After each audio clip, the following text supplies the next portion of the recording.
भाई बहनों और दोस्तों को मेरे YouTube चैनल पर स्वागत है और साथ साथ ही यादगार दिवाली की आप सभी को हार्दिक शुभकामनाएं।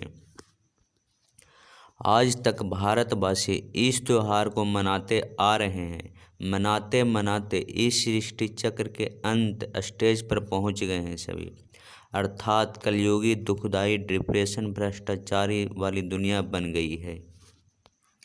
ऐसी दुनिया में लोग पटाखे जलाकर खुश होते हैं, लेकिन ऐसी खुशी किस काम की जो खरबों अरबों रुपये थोड़े ही समय में फूंक दिए जाते हैं, जिससे पर्यावरण प्रदूषण होते हैं और दमा, हार्ट अटैक वगैरह वगैरह रोगी के लिए मुसीबत खड़ी हो। यही पैसा यदि गरीबों के मदद में लगाया जाए तो उनकी दुआएं भी मिलेगी और समाज देश में लोग ऊंची नज़र से देखेंगे, सम्मान करेंगे और भगवान भी खुश होंगे। साथ साथ संस्कार भी श्रेष्ठ और अच्छे बनेंगे। तो आइए हम एक नज़र यादगार त्यौहार में लोग क्या क्या करते हैं और सच्ची दिवाली कब हो सकती है और किसे कहते हैं। दिवाली के जो अन्य नाम दीपावली या दीपमाला है, उन सभी से सिद्ध होता है कि दिवाली मुख्य रूप से जगे हुए दीपकों का त्यौहार है। इस दिन घर के कोने कोने में दीपक जगाकर उजाला करने की प्रथा चिरकाल से चली आ रही है। इस त्यौहार से पहले लोग घरों की खूब सफाई भी करते हैं और उत्सव के दिन स्वयं साफ सुथरे होकर नए वस्त्र पहनकर स्वास्थ्य और श्री लक्ष्मी का पूजन और आवाहन करते हैं। अपना मुख भी मीठा करते और पड़ोसियों और स्वजनों को भी मिठाइयों की भेंट देकर उन्हें दिवाली मुबारक कहते हैं।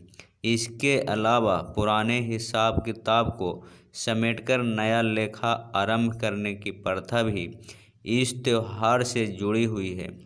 इस दिन नए नए बर्तन, मिट्टी के हाथी, घोड़े और चीनी के बने हुए मीठे महल इत्यादि खरीदने का रिवाज भी चला आता है। ये सभी बातें तो समस्त भारतवासियों को भली भांति मालूम है।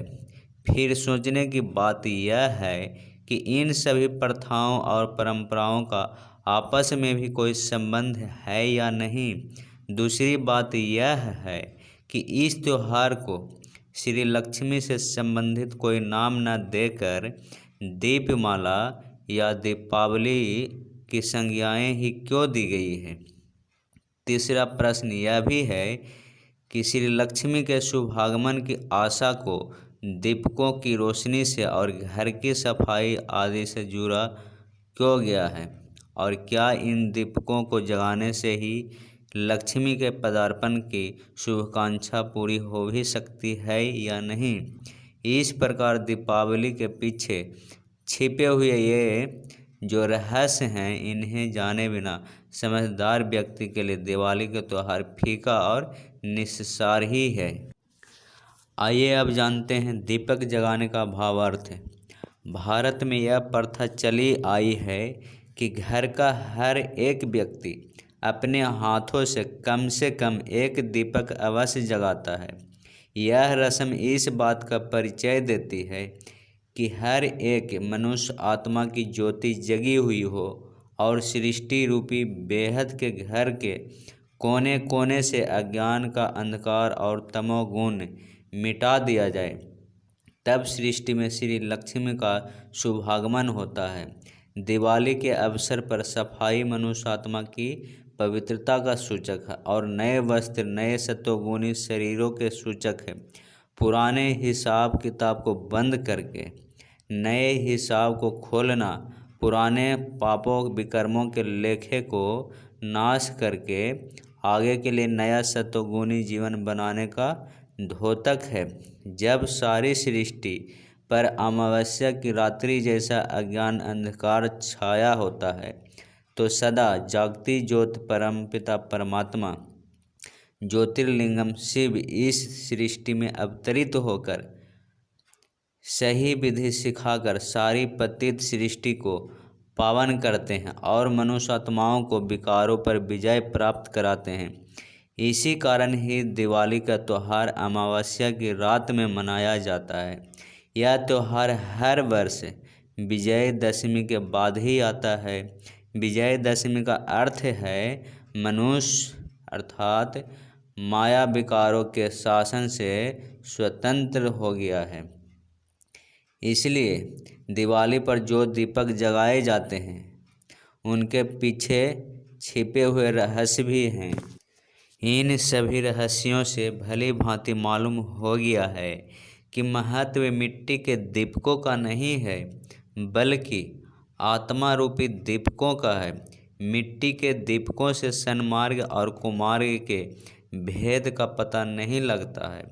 जब तक यह सृष्टि काम इतना सुखी भी मत कर कि तुझे ही भूल जाए, पवित्र इतना सुखी भी मत कर कि तुझे ही भूल जाए, और इतना दुखी भी मत कर कि शिकायत ही करते रहे। इतना दुखी कारण कि देवी देवता पवित्र होते हैं, इसलिए वो अपवित्र धरती पर अपने पांव भी नहीं रख सकते। जब मनुष्य आत्मा स्वयं जाग जाती है और माया जीत बन जाती है तो नर नारी पुजारी नहीं रहते बल्कि स्वयं ही श्री नारायण अथवा श्री लक्ष्मी का पद प्राप्त कर लेते हैं। मिट्टी का दीपक तो रात को जलाते हैं और वह सुबह तक बुझ जाता है। श्री लक्ष्मी के आवाहन के उद्देश्य से स्थूल जागरण करने वाले भी सुबह को वैसे के वैसे ही अपने को पाते हैं, लेकिन आत्मा को जब हम एक रस जग रहे दीपक की तरह जगा लेते हैं तो पुराने कर्मों का लेखा समेटकर और नया शरीर रूपी वस्त्र धारण करके वैकुंठ में श्री लक्ष्मी श्री नारायण के राज में सदा सुख सदा स्वस्थ और सदा सुखी हो जाते हैं। वास्तव में वही दिवाली मुबारक दिवाली है।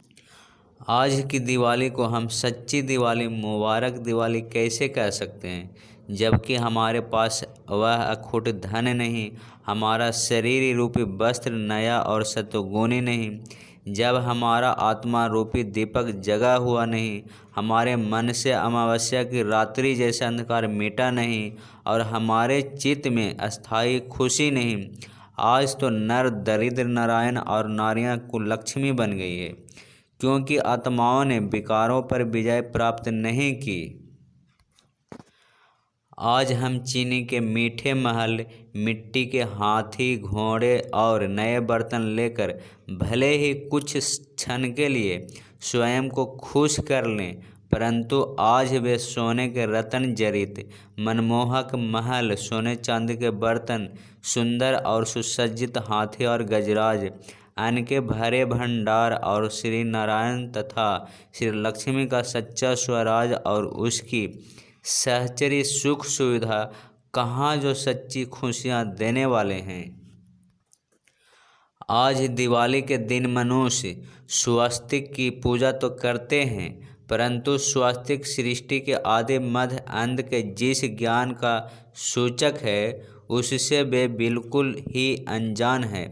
इसलिए अब आवश्यकता इस बात की है कि हम आत्मा रूपी दीपक जगाएं, स्वास्तिक अर्थात सृष्टि के आदि मध्य अंत को समझें। यह जो ज्ञान अज्ञान रात्रि चल रही है इसमें हम सजग रहें और मन मंदिर में पवित्रता अर्थात पावनता स्थापित करें तो इस धरा पर निश्चित रूप से उजाला होगा और श्री लक्ष्मी श्री नारायण के सुखद स्वराज का आरंभ हो जाएगा और हमारे कलमश और कलेश मिट जाएंगे। हमारे तो क्या इस संसार के जितने भी जीव प्राणी हैं सबके कलमश और कलेश मिट जाएंगे सदा के लिए और विजय श्री का भी सुख प्राप्त होगा। वह जो दिवाली होगी वही सच्ची दिवाली होगी क्योंकि उसमें न रोग होगा, न शोक, न अशांति होगी, न अस्वच्छता, न दरिद्रता होगी, न दुख होगा। तो आइए इस यादगार दिवाली पर हम सब धरतीवासी इस धरा पर अवतरित हुए परमपिता परमात्मा शिव से जिन्होंने श्री लक्ष्मी श्री नारायण को भी इतना ऊंचा पद दिए। ऐसे ऊंचे ते ऊंचे परलौकिक परमात्मा माता पिता से सृष्टि चक्र का ज्ञान लेकर मन बुद्धि का नाता जोड़कर अपने जीवन को जन्म जन्मांतर के लिए सार्थक कर लें। ज्ञान प्राप्त करने की जानकारी नीचे डिस्क्रिप्शन में दी गई है।